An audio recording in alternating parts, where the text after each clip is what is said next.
বরগুনার রোগীদেরকে চিকিৎসা দেওয়ার, কিন্তু এত পরিমাণ ডাক্তার কম, যার জন্য কিন্তু তারা সেবাটাও দিতে পারতেছে না। এই উপকূল এলাকার মানুষ স্বাস্থ্য সেবা যথাযথ পাবে, যেই পর্যাপ্ত পরিমাণে ডাক্তার থাকা প্রয়োজন সেই পরিমাণে ডাক্তার এখানে নেই।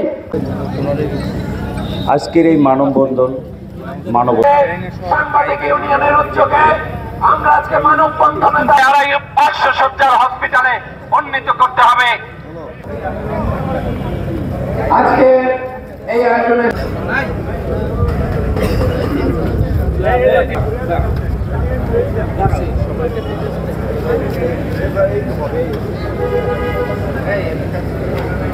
তাকে আগে দেয়া, আমি আগেই দুঃখ প্রকাশ করে নিচ্ছি যে সেবা যাতে পায়,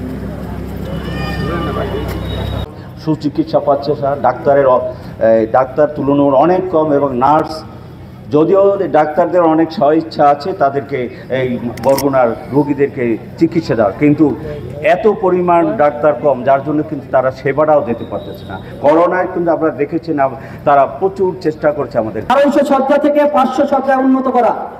আজকের এই মানববন্ধনের পক্ষ থেকে আমরা বরগুনার প্রতিটি রাজনৈতিক দলের পক্ষ থেকে স্বাস্থ্য অধিদপ্তরে যারা ঊর্ধ্বতন কর্মকর্তা রয়েছেন তাদের কাছে আমাদের একটি প্রাণের দাবি।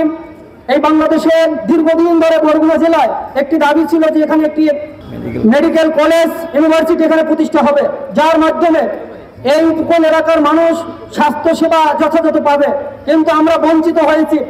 এই জেলায় বিগত দিনে আওয়ামী লীগ সরকারের প্রতিনিধিত্ব করেছে, কিন্তু জেলা শহর থেকে প্রত্যেকটা ইউনিয়নে যোগাযোগ ব্যবস্থা এতই খারাপ যে একটা রোগী আসতে খুবই কষ্টসাধ্য হয়, তারপরে আসার পরেও তারা সুচিকিৎসা এখানে পায় না, সুচিকিৎসা থেকে বঞ্চিত হয়।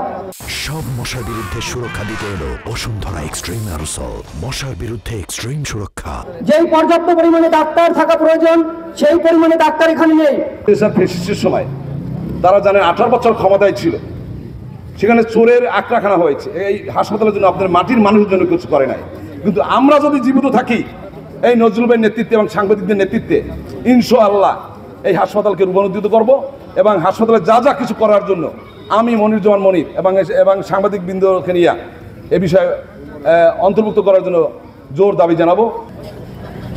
আসলে দীর্ঘদিন যাবৎ আমাদের এই হাসপাতালের একটা অবস্থা চলেই আসছে। সবচেয়ে বেশি ক্ষতি করে গিয়েছে ফ্যাসিস্ট হাসিনা সরকার। তার কারণ প্রত্যেক জেলায় এক একটা 250 সদস্য বিশিষ্ট হাসপাতালের ভবন নির্মিত হয়েছে, কিন্তু আমাদের এই ভবনটার কাজ এত নিম্নমানের, শুরু হওয়ার আগেই ভবন ব্যবহার করা শুরু হওয়ার আগেই বিভিন্ন জায়গা দিয়ে ভেঙে পড়েছে, এবং এত অদূরদৃষ্ট, এত অব্যবস্থা। 250 শয্যা বিশিষ্ট একটা হাসপাতালের র্যাম নাই, এই যে রুগী উঠাইবে সেই ব্যবস্থা নাই। আপনার শুধু আপনার প্রথম দিক দিয়া আপনার যে লিফট করছিল, লিফট এবং স্ট্রেচার লিফটের চাইতে বড় এরকম করা হয়েছিল। এরপরে র্যাম নাই, এই কথা ওঠার পরে পুরান হাসপাতালের সাথে দোতলায় একটা সিঁড়ির মতো দেওয়া হয়েছে, পোলের মতো। এটা কোনো কথা? তাহলে এর উপরে রুগীরা উঠাবে কি দিয়া? অত্যন্ত একেবারে অসুস্থ রুগীকে উপরতলায় উঠাইতে তো র্যামের দরকার, যাতে তার কোনো কষ্ট না লাগে। এই হইল আওয়ামী লীগ সরকারের চিত্র।